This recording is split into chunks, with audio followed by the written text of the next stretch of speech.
Radio voice going. This is episode 111 of Seddy Bimco, part Good 2, The Lord. Revenge. Yeah.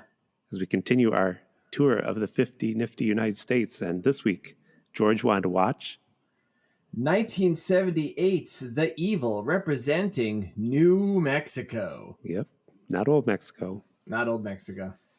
And I have an age-old question about revenge. I'm so glad we have one of these age-old questions too. It's about revenge. It's on theme this time. It's normally just something stupid. No, it's revenge, George, every time. All right. Because we are America's foremost revenge-themed podcast. The Blue Man Group, you know them? I do. They're blue. They're men. They're blue. They're men. They're a group. Yeah. Did they ever get revenge on their doctor? Because he prescribed them Prozac. And guess what, George? You know what happened. No. Well, Prozac. They weren't blue anymore. They weren't blue anymore. Come on. I saw it. No. I was like, I saw it was so obvious. Like, he can't possibly be making that joke. Sure can. And I think that might be ableist too. It's Seddy Bimco Part 2, The Revenge. The show where we create revenge sequels that nobody wanted. All right, Seddy Bimco, have Part you 2. actually ever seen Blue Man Group, Tim? Have you seen it? I haven't. I haven't. I've seen it several times. Oh, I kind of want to. It's, Is it still cool? I don't know. I mean, I don't know if they're even still doing the same thing. When I saw it, it was kind of like at its heyday, like Yeah. it was before they had been on Arrested Development, but like they were still like Right. a New York thing. Like there's a whole portion of the show where they would eat Captain Crunch loudly to like create a music of it. Oh. Yeah, You mean- yeah, the cereal. That sounds not disgusting. the actual. Yeah, they'd be sitting there and like keep in mind they're slathered in blue grease paint. They look moist and sticky, and they're just grabbing handfuls of dry Captain Crunch and loudly chewing it, creating like it's actually pretty catchy rhythms. But Okay. they were Okay. also eating so much paint. Like those guys must have had blue stool. Just Captain Crunch, not something like Rice Krispies with that sounds better. No, Captain Crunch is much. Have you ever had Captain Crunch, Tim? When I was a kid, I think. No, my dad didn't. It's really pretty want us having deadly sugar cereal. cereals. Like, yeah, I went through a period when I was in my like I'd say like mid to late 20s when I realized like after many years of buying groceries myself, I could eat trash. So I became a bit of an addict to peanut butter Captain Crunch for a little while. Oh my god! And yeah, that stuff. It's the way like like the way your mouth gets torn up when you eat like a Sour Patch Kid or too many. It's the same thing. Like this stuff chews up your mouth. So I imagine like if you were a member of Blue Man Group, like your mouth must be a mass of calluses and scar tissue from crunching Captain Crunch. You went through what we call here at Seddy Bimco the Kevin Cablasto phase, where you just buy all sorts of types of Oreos, triple stuffed Oreos. No, I never. Double stuffed Oreos. Isn't it called Mega Stuff? Is that what he calls it? Yes. So gross. The best part of an Oreo is the cookie, not the cream. So Cablasto is wrong. Hey, before we forget, Uh-huh. on this show, we watch a movie. We watched The Evil, and I just drew a 1978's wild The Evil. card question from a jar, which has a number, which corresponds to a list. And we're going to ask who from this movie, The Evil, would be most likely to do this, which this week is number 10. Who's most likely to ask where they can watch Benny Hill reruns while in China? I don't remember writing these, so, No. You should use some of my ones once, but I know you haven't put those in the jar for real. Nope, I haven't. Nope. I don't know where those are. The wind kicked up one day. Mine were better, everybody. A twister came through. It's Twister. So do you have... Oh, I have something to say before we get there. Uh-oh. If Tim's you've rolling up listened, his sleeves. Yeah. if you've listened to Seddy Bimco, you know that George does not like Popeye because of how he talks. And we are specifically talking as a small child. I was annoyed by the old, keep in mind, these were old. When I was a little kid, they were probably new for Tim when he was a kid. The old Fleischer cartoons where it was just a weird word. It was just weird verbal noises from Popeye. And so you didn't watch it. As a kid, I'm just like, I'd rather watch Tom and Jerry where they don't speak at all. And as I talked about last week, I went to see Sasquatch Sunset, and I Was texted. this an episode I was on? No, with Cablasto. Okay, week. yeah. And I texted to George, "Hey, I'm going to see that movie. Like, are you excited? You want to come?" And you were like, "I heard there's no dialogue. No way." Yep. It's not quite what it was said, but yeah. Like, Folks, what's going on? Sasquatch You've got a Sunset. narrow band of auditory input you like. People, I'm a real lunatic. I won't go see an hour and a half long movie where it's just actors in monkey suits grunting. They were in Sasquatch suits. Whatever, Sasquatches are monkeys. There was no dialogue. There was no inferred dialogue. They weren't like translating a fake language. It was just Jesse Eisenberg and other people dressed up as Sasquatches grunting and unfortunately simulating like Sasquatch sex. Unfortunately? Wow. I didn't know you were so offended. I don't want to see Jesse Eisenberg fuck. And I don't want to see Jesse Eisenberg fuck as a Sasquatch. You can't even see it's him. Sounds like somebody was watching Jesse Eisenberg fuck. It's a good movie. I give it a thumbs up. Oh, okay. So did you see Listeners, the Quiet Place? If you would, which one was that? Where you couldn't talk or the aliens heard you, right? Isn't that I did watch that. Yes, I did see that. Well, there was like 5 movies that were like basically the theme of be quiet or aliens will get you. Because Bird Box was the same way. And I think there might have even been a third. I watched all those movies. Charlie Chaplin films? No, because I'm not. No, I know it. I have watched Charlie Chaplin films, but I watched The Great Dictator, which has sound. Ah, man. Yeah. All right. Yeah. The Artist? I don't know. Like, the Artist that won an Oscar 5 years ago. Silly me. I'm a writer. I like to hear dialogue. I'm a real buffoon. I kind of want to see the movie, but like, I don't know. Like, I'll be honest, folks. And Jesse Eisenberg, if you're a listener, I apologize, but I find Jesse Eisenberg to be a hit or miss. Yeah. I was an early adopter of the Eisenberg train. I was like, this Zombieland, this is a fun movie. But then, like, he was Lex Luthor in like one of those Batman vs Superman movies or something. I was like, I don't know if I approve of that. Yeah. And then he was in the second Zombieland film, which wasn't good. You wanted the other Lex back. I wanted Ken Spacey. Yes, you wanted him back. No, I wanted 95-year-old Gene Hackman. How about New Mexico? Do you have any facts? Okay. Yeah, I got a lot of facts. So I was in New Mexico this past week. Oh, I was doing a bunch of visits. Yeah, school visits and stuff there. I saw some old friends. Like that was the reason I was there. So, and to sign books for the orphanage. That's what we told everybody. Okay, yeah, and to sign whatever you said, whatever insane thing you said, yeah. Sign emergency books for an orphanage, whatever I did, yeah. So I was inspired because I don't know if you know this, Tim. Here's my first fact. New Mexico is known as the Land of Enchantment. Other state facts about New Mexico. I'm trusting you. It's called New Mexico because I don't know if you know this, Tim. There is in fact an Old Mexico. There is, I know. And this is a bit that's a little confusing. New Mexico, it's not all that new. It's pretty old. The state's over 100 years old. Yeah, so it's I don't know. I'm just saying, it's just not that new a state.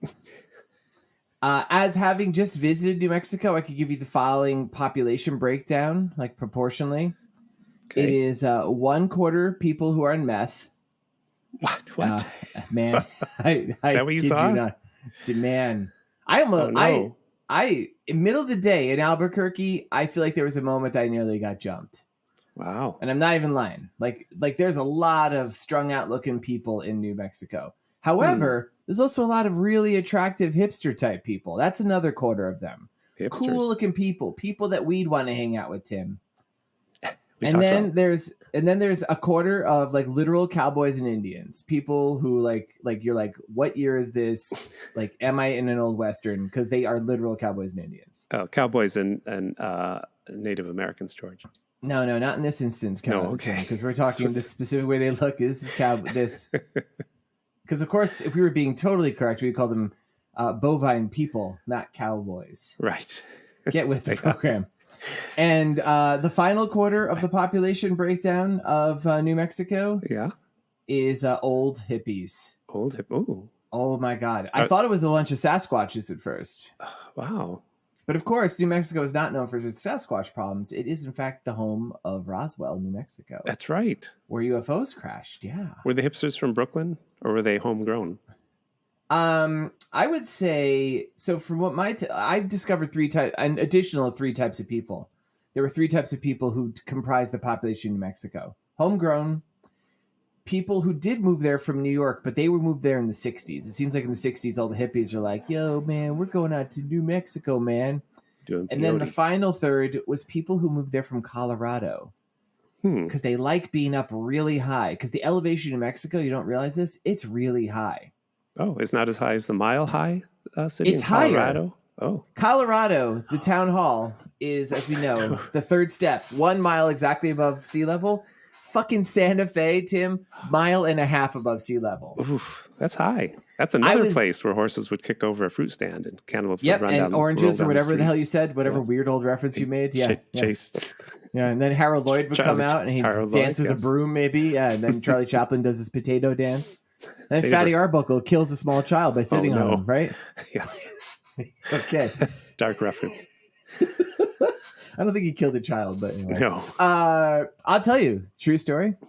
There was points when I was doing my presentation, I was standing in front of a classroom full of kids, vigorously explaining mythology. A couple times I got a little dizzy because the air. I was like, "Oh, wow." Yeah, and I'm, I don't know if you know this. If you fall down in front of a group full of like junior high kids, They eat you. they'll skeletonize you. Yeah, like piranha. Like you'll be in seconds. You'll be reduced to just naught but bones. Let's see if I can read what other shit I wrote here. I don't think I ever went to Albuquerque on my tours. Oh wait, I did. I did my talk. Oh, and I walked out. Because you got that text. And I got a text. Yeah, that I was a clue on Jeopardy. Yeah, and who wrote you that text? Well, the air was very thin. I was like, oh, I'm gonna faint. Who wrote you that text? President. Wow. President Nixon.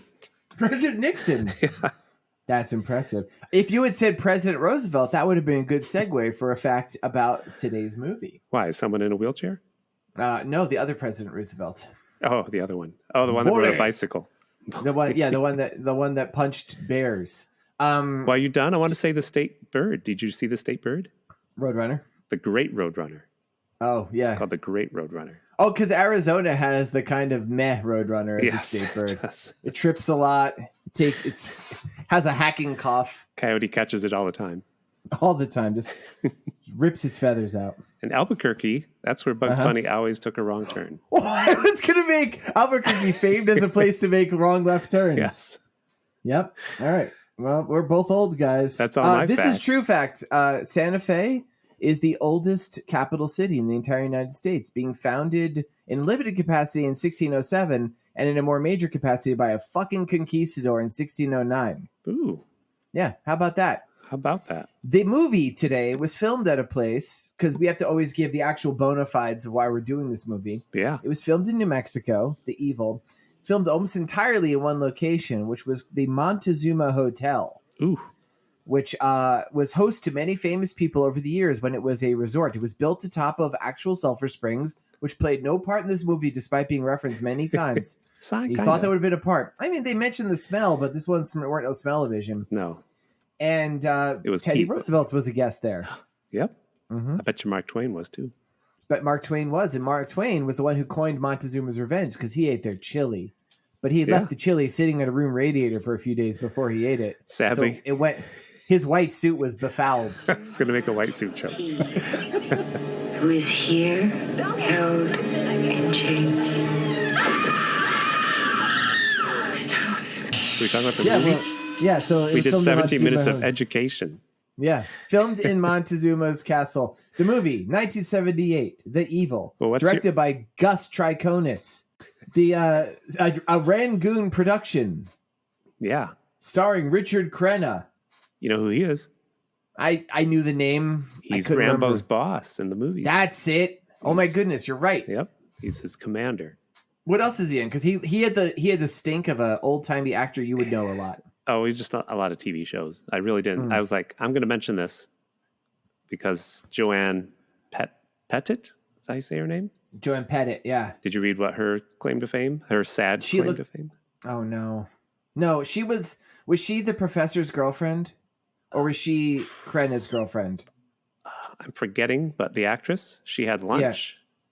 She had lunch on August 8th, 1963 at the home of Sharon Tate, which was, she had lunch that day that they all were murdered that night. Wait, they weren't murdered in 63. Oh, sorry, 69. I'm just... Really? She was another person married? I mean, murdered by them? No, she was there and left. She had lunch that day. Oh, good for her. She was in this movie, which was 1978. What did she have? I think they just had peanut butter and jelly. That's why it was like she was. Oh, so for those listening, Joanna Pettit was the second, the female lead of the movie. Still alive with us, actually. Yeah. I will refer to her throughout as Dr. Blondie because I didn't learn anyone's names. Her name's Caroline. Her husband is CJ. I don't care. I will refer to her throughout.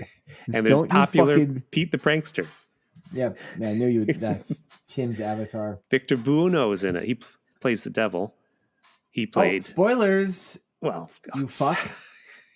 How? God damn it! This is disaster already. He played King Tut in the Batman TV show. I realized that about 3 minutes before we went to film. Because you know who I thought he was? I thought he was the old man from Whiskey Mountain. Really? I really did. Like, this guy looks very familiar. He was in Rosemary's Baby too. What was it? Was he the baby? Yes, he was the baby.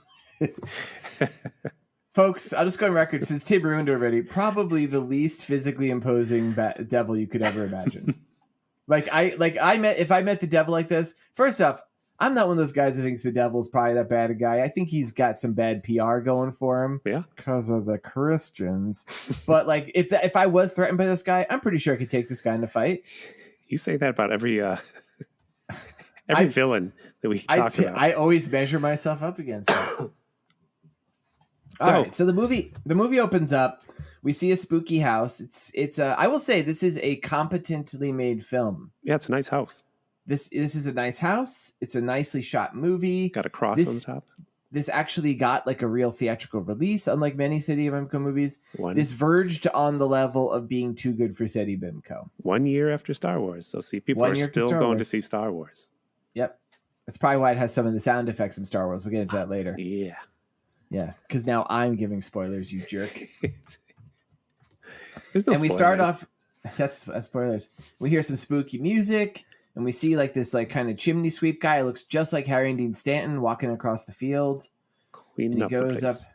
Yeah, he's going to clean up the place. And he's like, just need to come in this time of day. And he's muttering something about voices. Mm-hmm. And he goes inside. And once Harry Dean Stanton is inside, he starts hearing this like weird laughter. You're going to hear this laughter a lot in this movie. Oh, should I have recorded it? Yeah, actually you should. Here it is. This place is laughter, full of... Yeah. It's eventually revealed in the final scene that Tim already revealed to be the devil. Sorry, people. Don't watch this movie. If you're watching this movie, an hour and 15 minutes of devil laughter that was revealed at the end. Tim just is like, Tim, I remember hearing the story about you when you went and saw Empire Strikes Back. Yeah. And the very beginning of the movie, you stood up and said, I heard that Darth Vader is Luke's father. Yes, I was beaten and to you death. said that and then everyone was really mad. Be like, no, I'm saying this just so you know up front, so you could appreciate the fine turns. And that is when you were beaten to death, but luckily you were resurrected. Harry Dean Stanton goes into the basement because he hears the laughter. He gets cobwebs all over him. I haven't seen this many cobwebs since I went on a tour of Eric Trump's head. Gotcha, Eric. That sucks. That joke sucks. Are you kidding me? What? Tim. I just have to give Eric a zinger once a week. Yeah, folks, remember, comedy. All right. So the laughter seems to direct him to a furnace. Now would be an appropriate time to mention my office replacement, Kevin Cablasto, because of his podcast, Spaghetti and Freddy. Oh, that's right. Freddy Krueger, of course, was born from being burnt alive in a furnace by parents. And this guy goes to the furnace and he opens it up and he does not see Freddy Krueger. He sees nothing. He's like, it was nothing. Then flames belch out and the guy goes up like a human torch. A lot of flame on. A lot of firework in this movie. Yeah. Actually, like they clearly had somebody on the special effects budget who was good at like lighting human beings on fire. Sounds pretty good effect. It was, yeah. It went on for like he's going, flame on, Then the people come. I have to interrupt. Then we had a break for commercial. Oh. I had an ad, Tim. I know we don't normally talk about ads, but this ad bears noting. We do talk. It was for an actual TV show, which is on Fox, apparently, called The Quiz with Balls. No, now you're making this up. No, I'm being absolutely 100% serious. Okay. It's the guy, his name was, I think, David Farrow was the host, and he says, from the geniuses at Fox, the game show geniuses at Fox, comes the quiz with balls. And it literally is, I don't know what the full gameplay is, but it's like 5 or 6 people in a row with chutes behind them. And I guess if they don't answer questions correctly, giant balls come rolling down these chutes. Like Raiders of the Lost Ark. I'm being totally serious. And it knocks them into pools of like water. Of water, okay. And the tagline, which the guy says, is, "Do you have the round spherical objects to play the quiz with balls?" He does not say that. Tim, I swear, I don't know how I grew this to you, but this was literally the commercial. And I was amazed. I was watching this with my mouth hanging open, being like, am I seeing something real? It looked like there was like 5 contestants, and like the ball would maybe hit 4 of them, which means a lot of them are getting knocked into the water a lot. Yeah, I guess. Yeah, I think you're making it up anyway. But. No, I'm being totally serious. Look it up. Look it up right now. Interrupt the show. The quiz with balls. Well, anyway, then we people come to this house to open a therapy place, a rehab place, specifically CJ drug rehab. And his wife Caroline, or Richard Crenna and Dr. Blondie, as I will refer to them. Blondie. This house has been here since the Civil War. Mr. Vargas built it. Emilio. Looks like a place probably Mark Twain visited. Yep. He died. They say it has. He died there. By the way, in New Mexico. Yep. He did really. Yep. The natives call this place Valley of the Devils. Yep. It says that the house has 200 rooms, which I was amazed by until I read about Montezuma's Hotel, the place that it was filmed in. And does it really? Which actually has 400 rooms. Oh, wow. So they actually halved it for this movie. It's built, it's on sulfur pits. Sulfur pits. They stink. It smells like rotten eggs and the devil. They haven't smelt a place like this since they visited Eric Trump's room. I'm going to do it just because you hate it. So they walk around the place. Caroline immediately sees a ghost-like figure, right? Yeah. Right away. Yeah. It's like kind of like a white operation. It's vaguely humanoid shaped. We'll just leave it at that. Later on, we see it clearly. It looks like one of those like jockeys that people put in their lawns. Yeah, it's one of the founding hilariously fathers. Too small. Looks like Obi-Wan Kenobi. It's got that effect. Yep, and it says, "Help me after he's dead, Dr. Blondie. You're my only hope." Yeah. No, it says Luke use the Force after he's dead. Oh, George. Yes. Yep. Wait, Obi-Wan Kenobi dies. Spoilers, Jim. And then there's also like a statue of like a devil out in front. What's there? I missed that. Yeah, remember? Oh, that's right. Yes. Yeah, because there's actually I'm upset you missed that because I was hoping you would actually fill this in because they read the caption and I didn't get the full thing and I wasn't going to rewind this because I was watching this up to the last second. Yeah. But it says the first bit was "Disturb not he who is here, something, something, something, Satan." So yeah, they're waiting for other people to show up.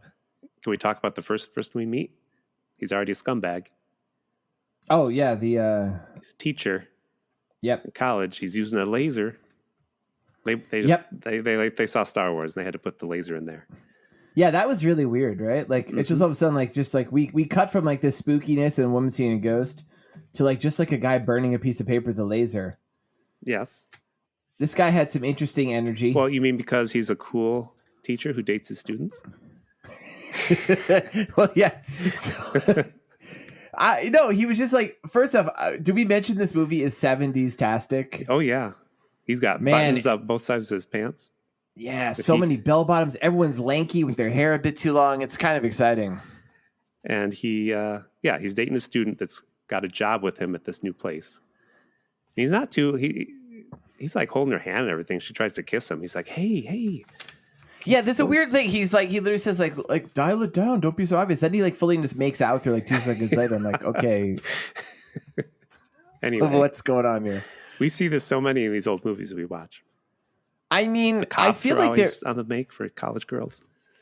Well, I know it's a truism, right? Like there was definitely a period of time where like there was like a type of guy who'd become a professor because it's like, yeah, those sexy young co-eds. Yeah. So we don't know how he fits into the plot at this point. He's having a talk with her about lasers. Yep. Yeah. Well, she said she got I think he says, I made sure you got this job, this internship. Doesn't he say that? Yeah. Well, he mentions an internship that she gets 3 credits for it. But like, I mean, maybe if I was more aware of what was happening in this movie, I would have realized it was, I assumed just because we were seeing them, it was somehow working with these with the drug rehab stuff. But it's really not super clear at this point. We're meeting the team, George. We're meeting the team. Yeah. And let me just be honest, folks. We are introduced to a deluge of hippie looking people very quickly. Like suddenly the cast balloons up to about maybe like 8 or 9 characters, some of whom only last for a scene or two. And so I didn't learn anybody's names. I would give mostly vague Pete, the joke man. Pete, the popular joke man. There's Pete, who clearly Tim is writing a story about. No, I'm just saying. Yeah, he showed up with the jar with the steak that pops out when he meets like his the wife of the guy in charge. Yeah, like since when was that funny? Not since like Mark Twain was around. Oh God. The snake on a spring. Come on. Yep. So who do we meet? We notice we do learn. Let me give descriptions. Got other names. There's a guy who's a handyman. The handyman mentions he has. Well, no, he's not dead yet. That's the caretaker. Oh, because the handyman mentions that he hasn't seen the caretaker, and the realtor who's showing around the beginning is like the caretaker's very unreliable. The caretaker's guy got burned in the beginning. They're like, I smell burnt caretaker. Yeah, which they never smell the shit in these movies. Yeah, a lot of movies we see where people get burned to death and nobody seems to notice the smell. No.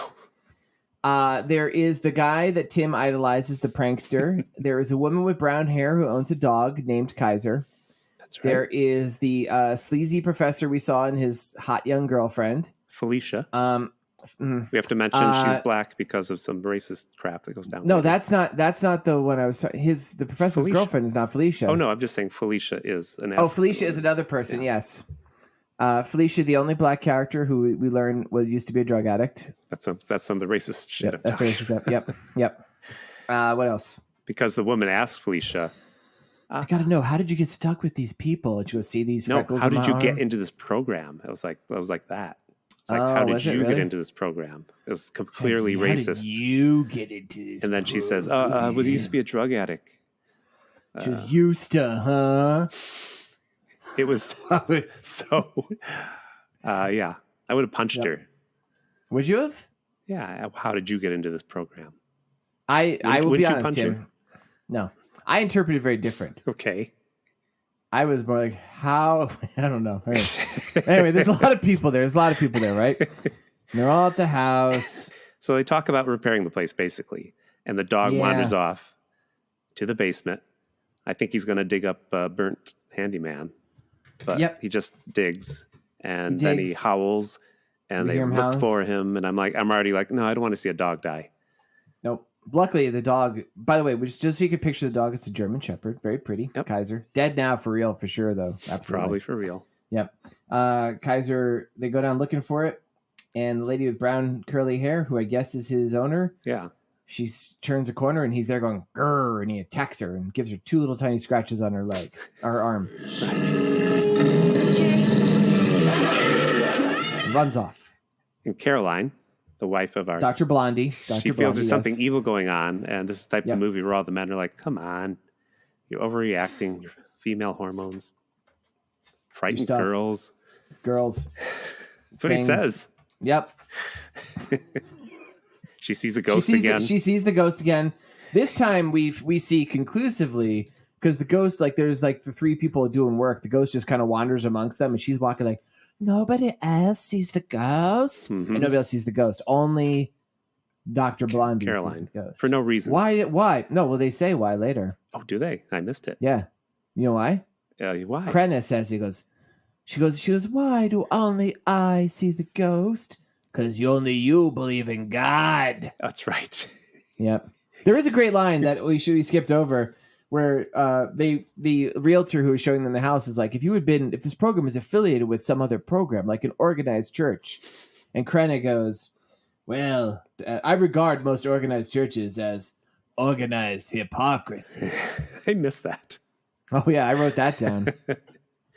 How could I miss that? So it was in the beginning when you were just so hurt. You were in such a hurry to get to like this other stuff. You were just like barreling over it. Like, well, the ghost leads her to a diary. Yep. And what is the diary? It's the Diary of Anne Frank. Is it? No, that's not true. Why did I make that joke? It's the Diary of Emilio Vargas. Yeah. Why does that name sound familiar, Tim? Because he built the house. He did build the house, Tim. And what was in this diary? Nothing but blank pages and a big old drawing of a penis. I saw some outtakes. I did see something in the diary. Sorry. Oh, is this a Sorry, list? George. Oh boy. It's not a list. Boy. It's not. No, it's That's just a list, all right. something that was in the diary. No, tell us, what is it? She reads January 2nd, 1887. Mark Twain came by and told us of the Mississippi River. It seems as if it is muddy. And then January 3rd, 1887. Twain has left mustache hairs on all the furniture. He seems a mite sneaky, beginning to wonder if Mark Twain is his real name. Oh. Go Then on. March 12, a year later, 1889, still finding Mark Twain's mustache hairs on the furniture. That's all. I just found those entries. I mean, I saw those entries. I mean, I watched the DVD, uncut version. Caroline feels this man built the house. Dr. Blondie. Yep. Caroline. Dr. Blondie. She feels they're being warned to get out. Yep. But a storm comes through. Are we up to that? There was an inscription in the diary, which was an actual thing. Yeah. Again, I didn't write it full down. It was something noble soul, something seal with cross, something beast within. Yeah, which we end up finding out that's what's happening. They see popular Pete the Prankster. He pretends to hang himself, and the two girls are mighty pissed. Yeah, they leave him right there. after they notice this is important for later. The two girls is drug addict and girlfriend of professor. Notice that there's bars in the window. They're like, I don't like these bars. They're like, maybe it's to keep the students out. And they turn around a corner, and that's when she asked the question, like, how did you get here? Which Tim interpreted negatively. But they turn the corner, and fucking Tim's idol, what's his name, Pete? Yeah. No, I hate him, but Pete. He's hanging like a fucking munchkin by the throat. Yes. And they all think he's dead. And I thought he was dead, too, because I'm like, about time this movie has a second death. But he's just joking. He's like, oh, hey, come on, girls, let me down. I can't get down. I'm like, what an idiot. Yep. So they leave him hanging there for the rest of the movie. And as far as we know, he's still there to this day. No, he does some more pranks. He does. He's funny. Then they find a dumbwaiter, which is like a little elevator. Which is Were like, you excited? it's like, I was excited for you. Was this the first elevator in New Mexico? No, I didn't mention that. I did look it up. It was a little hard to find the first elevator in New Mexico, but I did find out, because you look it up, you find out a lot about Carlsbad Caverns in New Mexico and how the first elevator was installed there in 1932. Ooh. So you could get By the way, also the first streetcar in New Mexico, 1904 in Albuquerque. Nice. Yep. They find a dumbwaiter. They're excited. They start moving the dumbwaiter up. And what falls out of the dumbwaiter? Burnt handyman. Harry Dean, well done, Stanton. That wasn't really falls him. on the ground. You keep saying that. No, but it looks like he really looked like him, I thought. And at the same time, I think CJ's in the basement, and he finds CJ, Richard Crenna. He finds that crucifix holding some lock shut in the floor.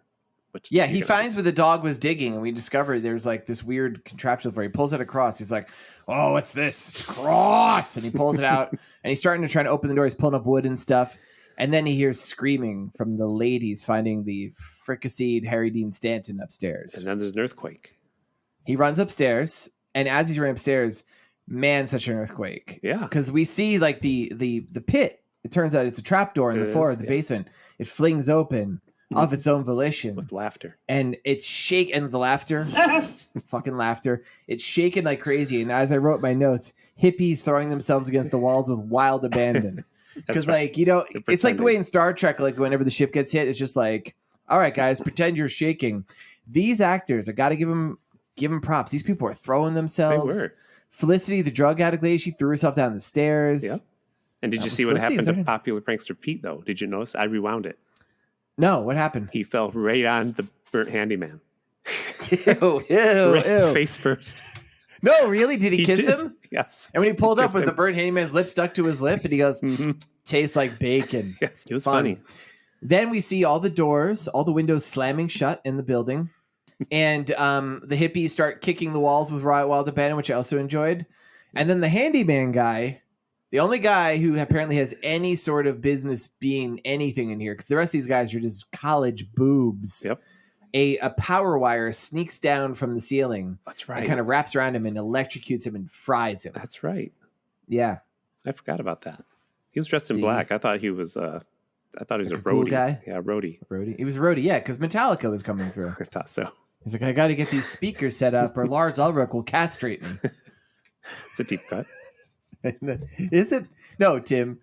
It's not. It's just that you're like, well, he was. That's not from before 1942. I don't know who'll know that. He's not a Beatle. What happens next? Our Raymond slaps his student because she got hysterical. See, I always got to slap. Oh man. Okay, yeah. The professor. I didn't know his name was Raymond. He slaps his girlfriend so hard because she's freaking out. The house will never let us out. Yes. They'll never let us out. He's like, slap, which is such a warning sign already. Lady. Like, is this a guy you would tell your parents about? No. Probably not. He's a bit too old. He's dressed in a little too weirdly. Buttons on both sides of his pants. Buttons on both sides of his pants. If he has to pee, think of the process he has to go through. I mean, or I figure he was just a male entertainer. He just does breakaway pants. Just every time he just grabs the front and just rips it off. That could be. Hangs his little professor out. Little professor. Oh, the hanged guy. What was his name? Popular prankster Pete. Popular prankster Pete yells, "I want out!" Runs and grabs the wall and gets thrown like a sack of potatoes.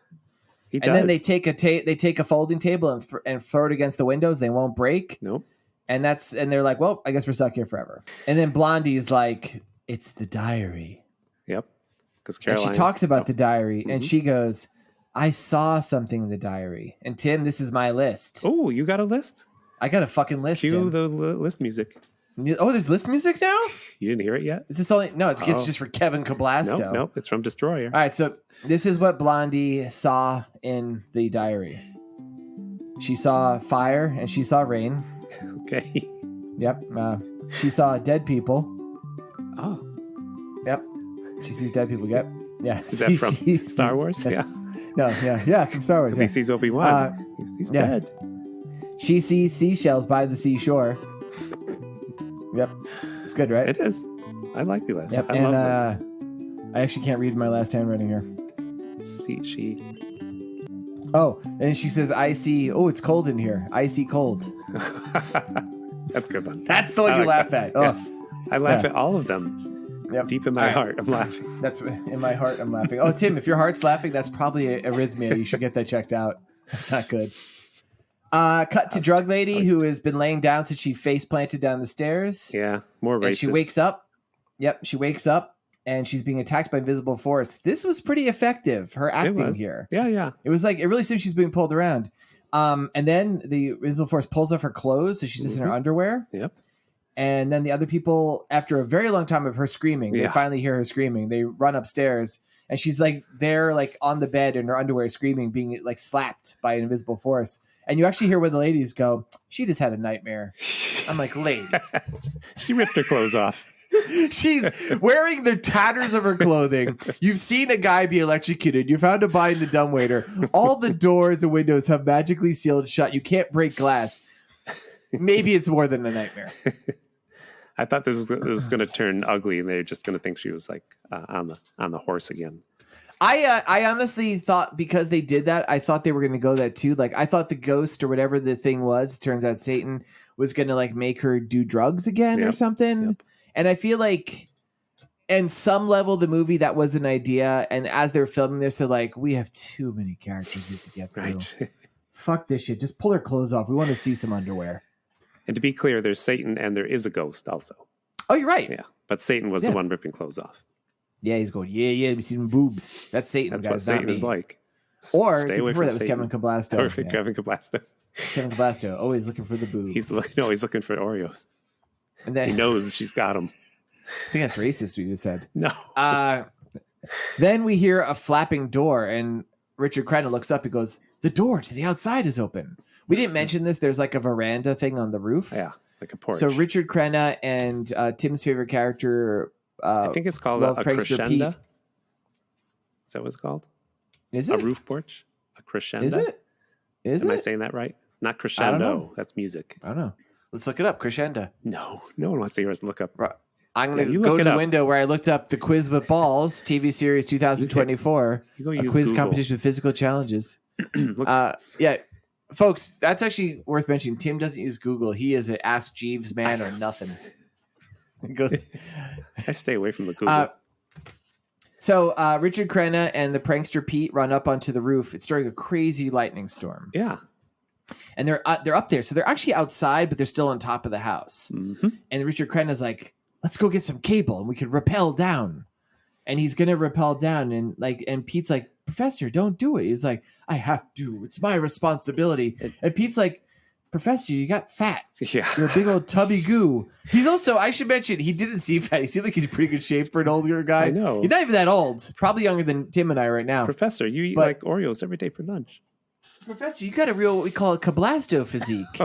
So anyway, we all know it's coming because Pete is like, I'll do this. And he takes the cable and he goes down. Mm-hmm. He's rappelling down the side and he bursts into flame because like that is the devil's preferred way of killing people. Yep. And another burns up. Good stunt. That guy was on a rope. I think it was a guy that they set on fire. It was definitely a real guy, and like he fell to the ground. Like it all. This movie, like I said, probably too good for Seddy Bimco. No, not when you get to the ending, which I'll explain. No, the ending's the best part. Did you hear? I'll get to that later. We'll get to it later. All right, so we knew that was going to happen once the guys started saying like, Professor, you're too gooey and soft and weak to do this. They went off alone and did this right after they said, from now on, no more going off on your own.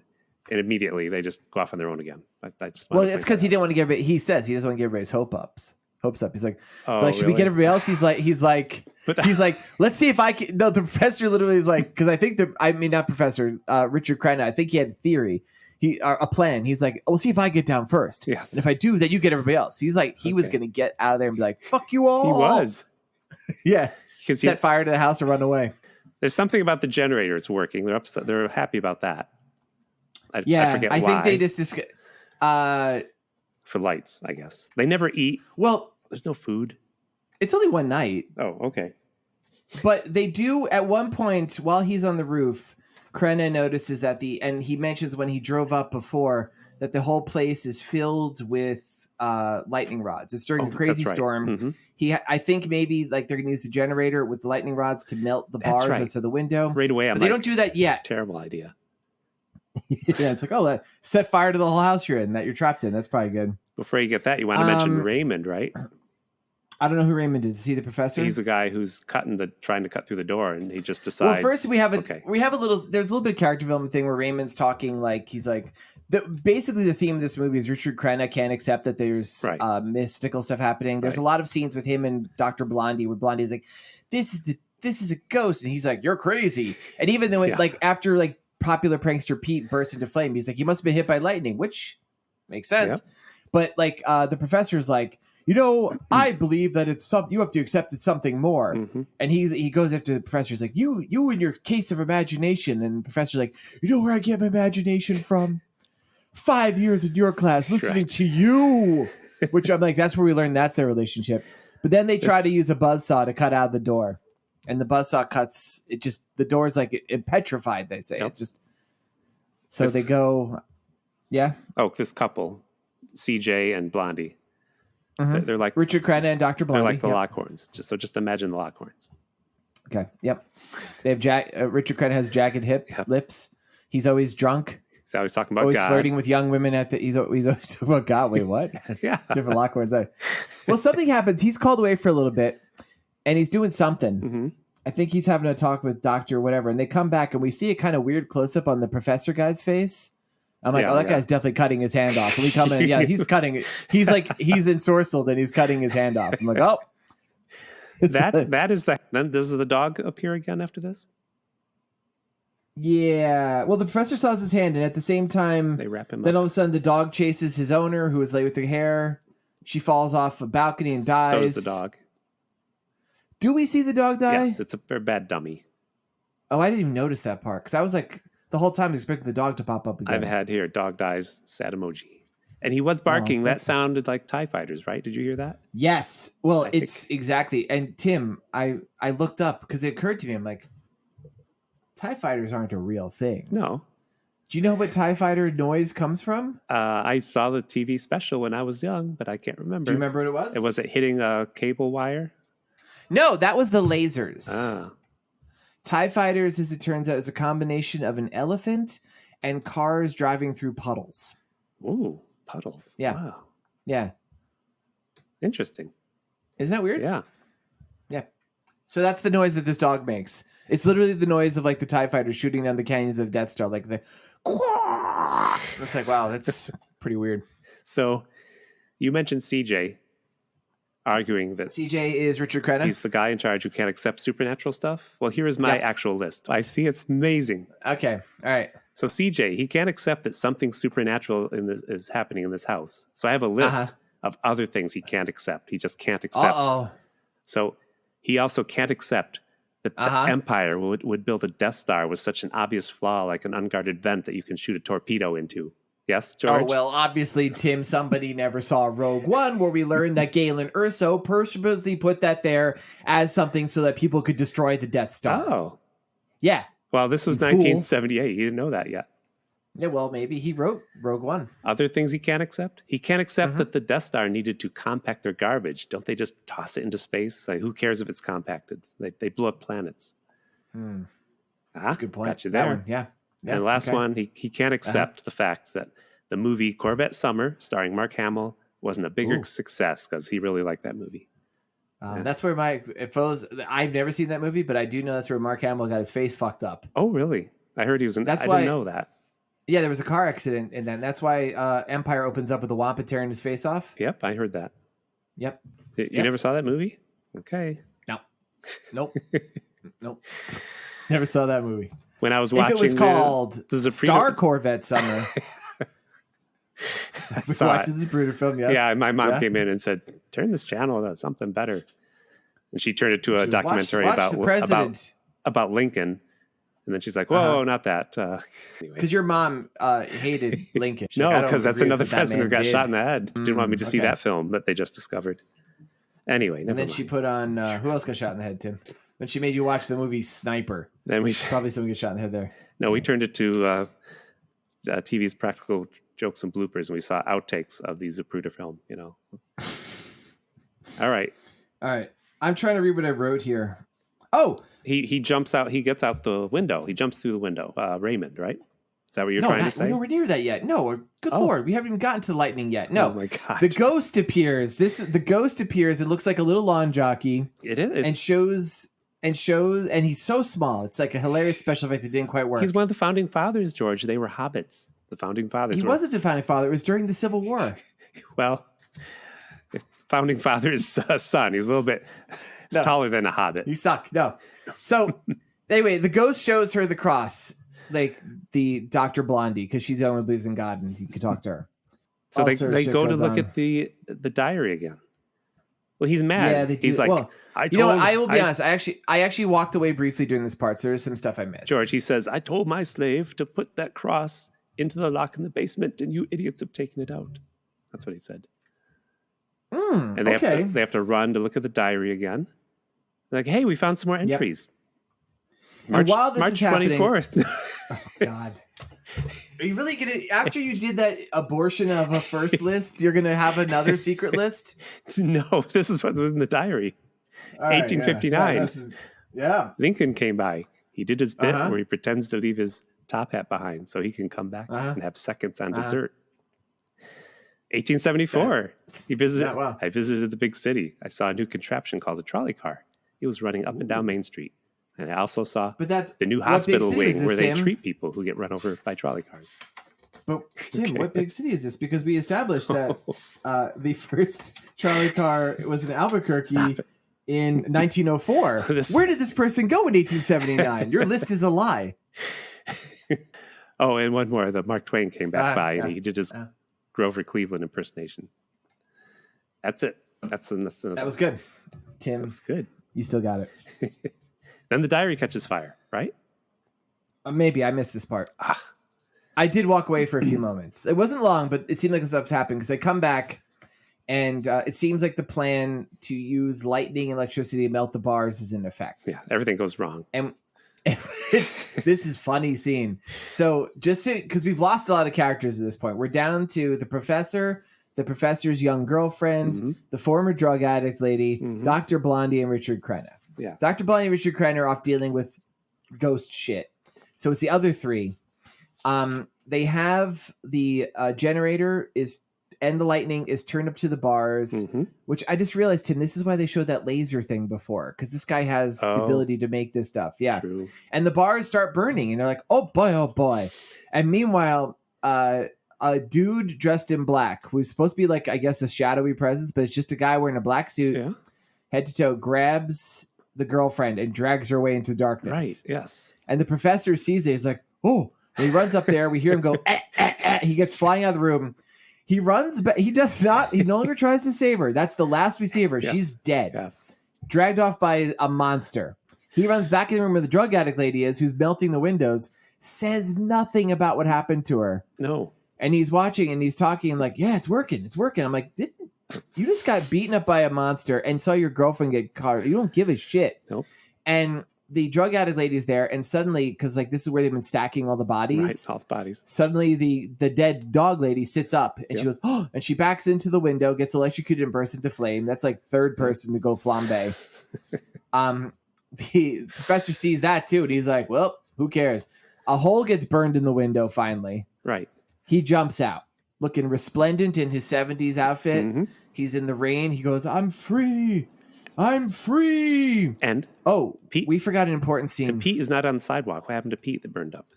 But anyway, go ahead. Yeah, he burned up. We forgot an important scene. I'll go back to it. No, we don't need to. No, we do. Is it for your story? story? It was for my story. What scene? Just tell me. What is it? I'll remember. I'll tell you. Well, let's continue the story. Okay. Then the professor runs, he steps a foot off the sidewalk into the lawn and sinks into quicksand and dies. Yep. I forgot the scene before. This is kind of important when Dr. Blondie comes back into the room carrying the cross after the ghost shows her, and she sees the three of the surviving characters standing around the corpse of the dog lady. Yes. And they're possessed. Oh, and I forgot that too. It's the professor's like sucking her breath or like licking her or something. Mm-hmm. And it's the professor's girlfriend.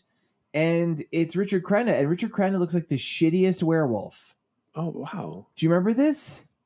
I kind of it's don't. Literally, it looks. It's Richard Crenna, and he's got his beard. He's wearing a beard in this movie, but his beard is long.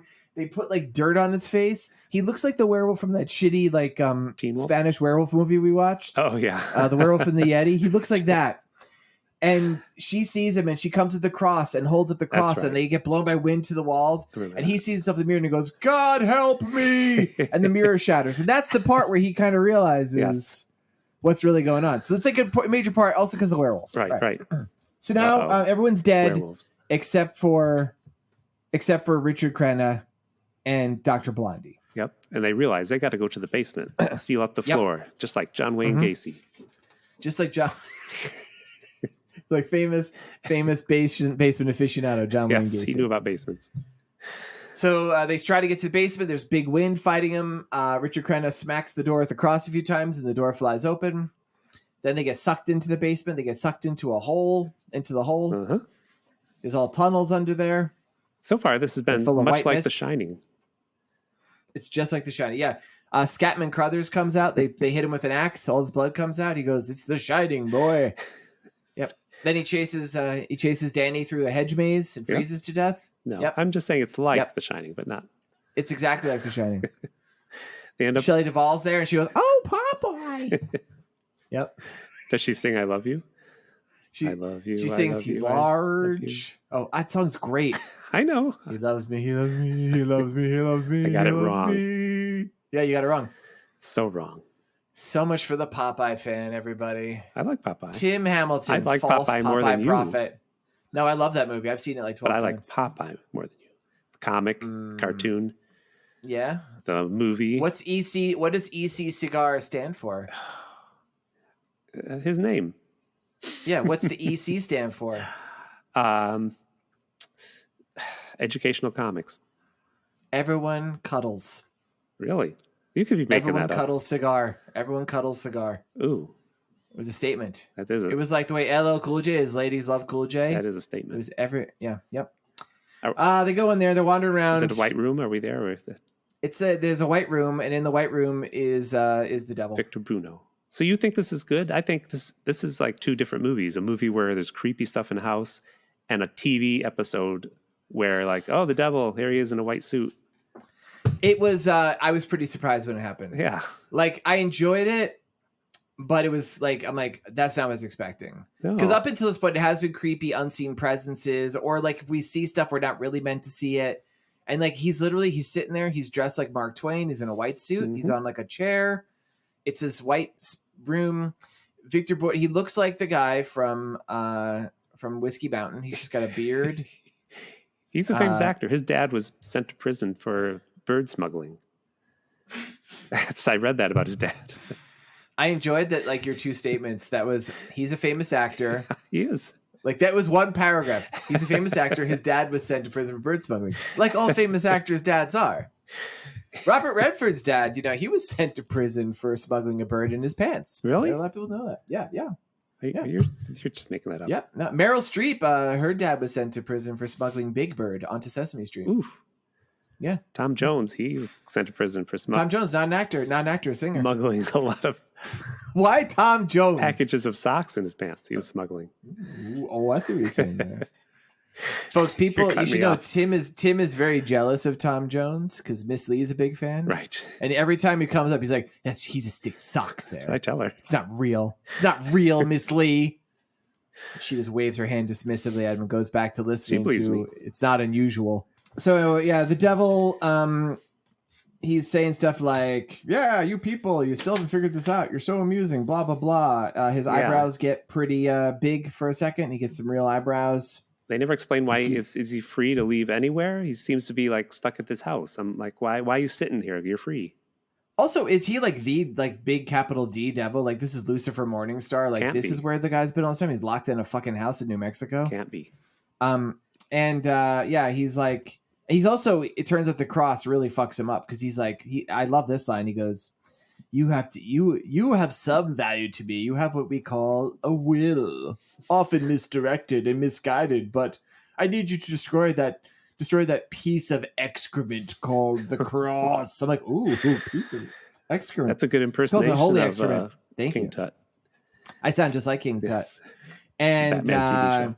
then he changes further and goes from being King Tut with eyebrows. He becomes just a full-on Klingon for a little bit. Yep.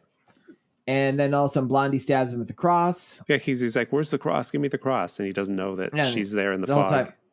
And she's in the fog. She runs it, stabs him. He goes, wind comes out, blows everybody around. They escape. They have to get out of the pit. It's pretty funny because Blondie gets out immediately, and like they really draw out the fact that Richard Crenna can't climb up a rope. And I'm like, oh, maybe he was a doughboy. Maybe Andy or whatever the guy. So they get out of the house. No, he trained the devil. I guess he's dead. They run out of the house. Kills the devil. Pete's the doors open up. body's still gone. Yep, Pete. Well, maybe he fell in the back of the house. They just get in the car and take off. Movie ends. They just run out. It's sunny out. They hug each other. They get in the car and run. They're never going to explain this to anyone. All their friends are dead. They're going to go to prison. They're going to go there and they'll be like, how did this guy drown in mud like a foot from like he took one step off the sidewalk? I hope that's not your revenge story, but basically they would go to prison. No one's going to believe them. Most movies we watch in Seddy Bimco would end, if you logically were to conclude them, the main characters go to prison because it's hard to explain what happened. Yes. Should we do revenge? Wherever you are, wherever you're hiding, I'll find you. Who from this movie would be most likely to ask where they can watch Benny Hill reruns while in China? I'm going to say the professor. The one who dates his students? Yeah. Okay. That's the one who because that's who I was going to say. Yeah, of course, because he's in China, right? Doing research. He doesn't have the upper hand of being a professor, so to speak. He's like, I can't get these women to look at me. And he's like, I need to see underwear. And so what does he do? He watches Benny Hill. Okay. Because every one of those episodes ended in an underwear chase, right? Isn't that the thing? It did. Yeah. It did. And that's how he... Yeah. But... Right? He didn't know. Yeah. Benny Hill was illegal in China when he was there. Tim, then how did he possibly... Was this in the era of streaming? No. Or is this like back in the day? This was... How did he do this? This was like a snuff film. Did he speak to Chairman Mao? You had to buy a directly? snuff film. It came with a free Benny Hill film. That's how he got it. Who was being killed in the snuff film? Tim? He didn't know. He didn't care. Just the people. He didn't care. Just like just some Chinese dissidents. Who cares? It turned out it was just a Zapruder film. He's like, damn it, I've seen this one. What a ripoff. He just kept rewinding it back and to the left. This Benny back Hill extra. and to the left. Yeah. There. We did it. We're a good podcast. We did it. Yep. So you want to do your revenge story first? It's going to be about I'll do mine first because a werewolf. It's about a werewolf. Yeah, because that's what happens. So yeah, my revenge story picks up immediately after the events of this movie. Let me start the music. Yep, thank you. All right, my revenge story starts immediately after the events of this movie. Dr. Blondie and Richard Crenna pile into the car. After a brief argument over who will drive, it's eventually decided that Dr. Blondie will, because as established multiple points throughout this episode, Richard Crenna is made of soft bread. Yeah. he couldn't turn the wheel. They go tearing into town because we didn't mention this. This is actually quite in the middle of nowhere. It is. And they get into town and they run up to the police station and they kind of realize, like, wait a second. How are we going to explain this? And then they also think, like, who's really going to notice this, right? Right. And they're like, the drug addict lady, she was a drug addict. Lowest form of human life. Nobody's going to notice. Nope. The prankster, the only form of life lower than drug addict. No one's going to notice him. They could blame it on him, but anyway. They could. They could also blame it maybe on the dog. But the dog killing the lady, that makes sense. Mm-hmm. There's also the matter of the handyman being fried. That happens every day. Right. The caretaker being fried. That also happens every day. They realize the perfect patsy is actually the professor. Yep. They're like, nobody's going to think to look for him in the mud. In fact, they didn't even know he's there. They're just going to assume that he was dating a much younger lady and went on a kill spree and murdered everybody. Right. Like, well, that's cool. So they check into local Motel 6. And they're like, well, what should we do to pass our time? Well, they play a hot new game that was just released at the time called Uno. It's a card game. It's really fun. They did pay for some HBO, some Playboy channel? No? There was no HBO yet, I don't think. This is 78. Was there HBO in 78? No, I think, yeah. No, they imagine, they were saying they wouldn't be nice if there was like some sort of direct coaxial cable that went right to her hotel room and would play us uncut movies, complete with nudity. Right. And Richard Crenna waggles his eyebrows suggestively at this. Yeah. And and then they just go to sleep. But here's the problem. He's a werewolf. It was a full moon. He becomes a werewolf. And through a horrible transformation, he grows hairy again, his face gets dirty, and he becomes a blood-sucking lycanthrope. But I said that wrong, but you know what I'm trying to say. Yeah. And he attacks Dr. Blondie. But Dr. Blondie has the power of ghosts. That's right. Yeah, and her ghosts fight him. Founding Father ghosts. And they fight. Yeah, Civil War ghosts, as it turns out. Yeah, quite a bit of time in between those two events, Tim. Yeah. And and they fight, and they wrestle, and they tickle, and they do all the stuff that you would expect to happen when a Civil War ghost fights an out-of-shape werewolf. Does the ghost say use the Force? Sorry. He does, and he says, your father wanted you to have this, and he pulls out a flashlight. Yeah, and he goes, whoa. And he turns he points the flashlight at his face, and he thinks, oh, this is a flashlight. The werewolf turns it on. It's a fucking lightsaber. The blade shoots out, cuts right through his head, kills him. Really? Yep. I guess the ending that's how of it this. ends. Yep. Yeah. Because I had no idea where it's going. I'm just spinning wild, Tim. I don't know where it's going. Yeah. Meanwhile, smash cut back to the house. From the mud crawls the zombie of the professor, and he starts dating the burnt corpse of the prankster. Jeez. The end.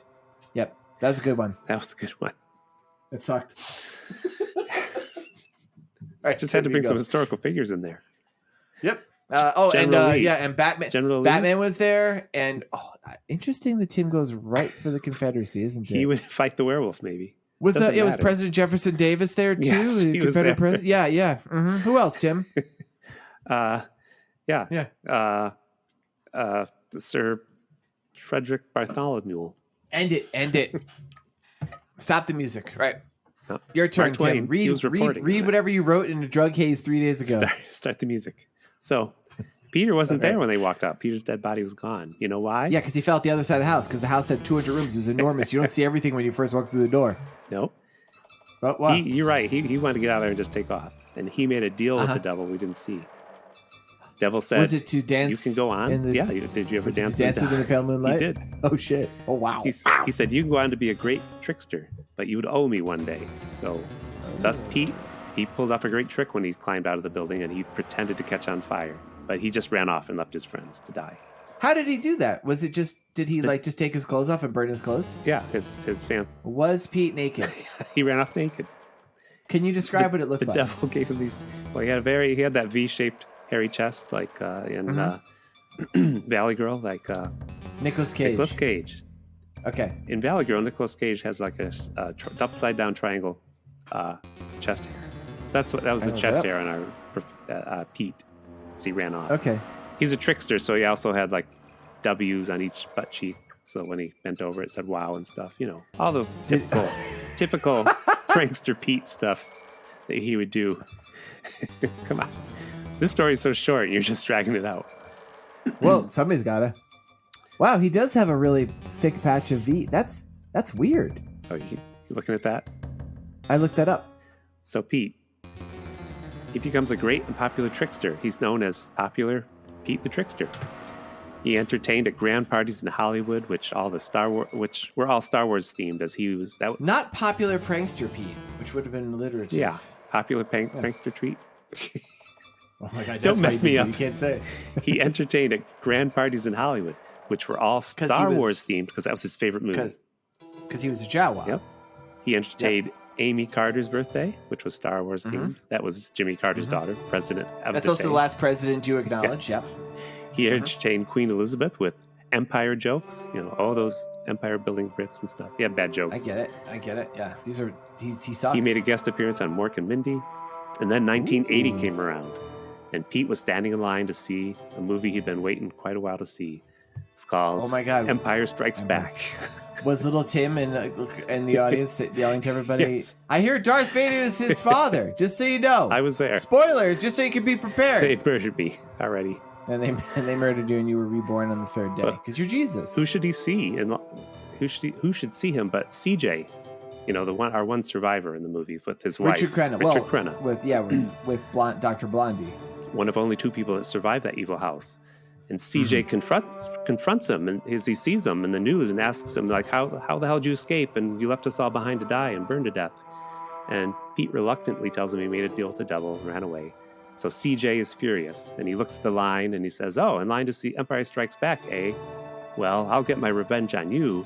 And CJ tells Pete that Darth Vader is Luke's father, thus attempting to ruin the movie he'd waited years to see. But Pete's kind of stupid. He's like, "Wait, how can that be? Obi-Wan said Luke's father died." And CJ's like, well, he's speaking metaphorically. He turned to the dark side. And Pete says, "Oh, well, I guess Jedi, aren't they like Vulcans? They can't lie." And CJ's like, "What? I don't know what you're talking about." And CJ gets annoyed. He's like, "I don't know, but I just know Vader's Luke's father." And Pete says, "Wait, who's Luke's mother?" And Vader's like mostly a machine. Is his junk still intact? How could he have children? And Pete says, "This sounds as silly as Superman 2, where he gives up his powers just so he can sleep with Lois." And CJ falls to the ground and screams in agony because Superman movies are CJ's favorite movies. Also, isn't Superman 2 after Empire? Same year, same summer. Oh, what? Same summer. What a magical year that was. I was there. Yep. During Superman 2, I stood up and said, "Hey, everybody, I just want you to know that Darth Vader is Luke's father." In case you're going to go see. In case you're going to go next door and see that movie. Who wins in a fight, General Zod or Darth Vader? That seems like Darth Vader. Just use the Force to crush his head. Come on. He's General Zod. He's got the powers of Superman. He'd fucking fly him in outer space and make him pop. Darth Vader would pull this emblem off his chest that would grow and turn into a big cellophane net, and it would wrap him up. And he'd catch him, and he'd go, whoa, and he'd fall down a hole. Yes. Yeah. Dead. Superman killed him. He does. That always bothered me as a kid. So CJ, he stumbles away crying. And years later, the devil did come to collect his debt from Pete. The devil showed up and collected his debt. He said to Pete, "You're going to be performing a big party for George Lucas, and here's what I want you to do. I want you to show George Lucas a Howard the Duck comic and convince him to make a movie out of it." He just did that to be a dick. And this movie, that's a pretty good price to pay. Yep. This movie's called "That's Not True, That's Impossible." The end. I don't get the title. That's not true. That's impossible. That's impossible. Wow. Do we have any mail? I think it's still all clogged up, but I'll check. Let's check. It's all clogged up. God damn it. It's all clogged up. I had so many other things to say. Next week, I'm going to tell you. You were talking about your top 10 movies with The Shining And I'm like, was one of my what top would 10s. mine be? Can you guess even one of them? I'll tell you next week. Let's see.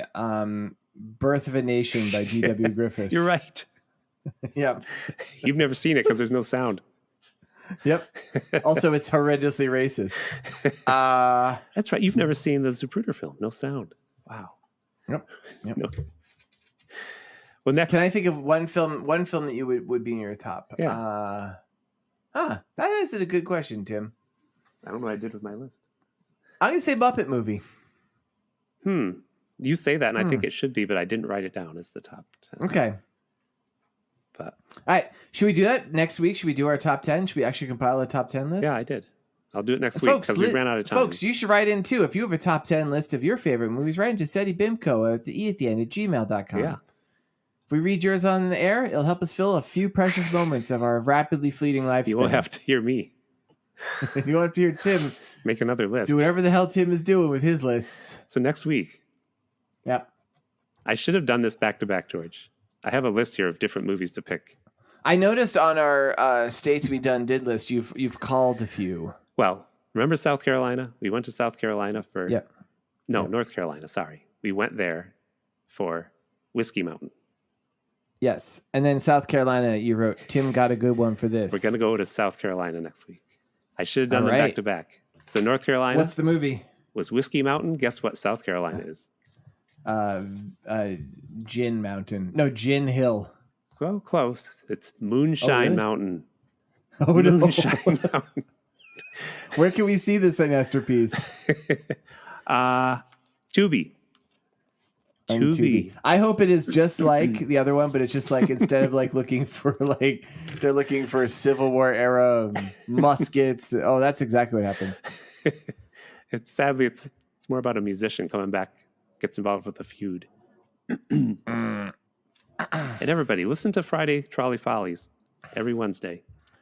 Every Wednesday. They heard the ad last week. That's too bad that it's called Friday Trolley Follies, but you release it on Wednesday. Seems a real That is too mistake. bad. Yeah. So I guess we'll go spend an hour.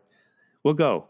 Write us and love us. I mean, like us and love us, and write us and love us. Email is seddybimco with the E at gmail.com. You can follow us anywhere. You can follow people. Go to our blog. I drew a picture of my revenge story, just like I drew a picture last week's. The one you with Kevin Cablasto? Yeah, they're great pictures. Was it a revenge of you having revenge of me by having Kevin Cablasto on the show? All right. We'll say goodbye. Bye, everybody. Goodbye.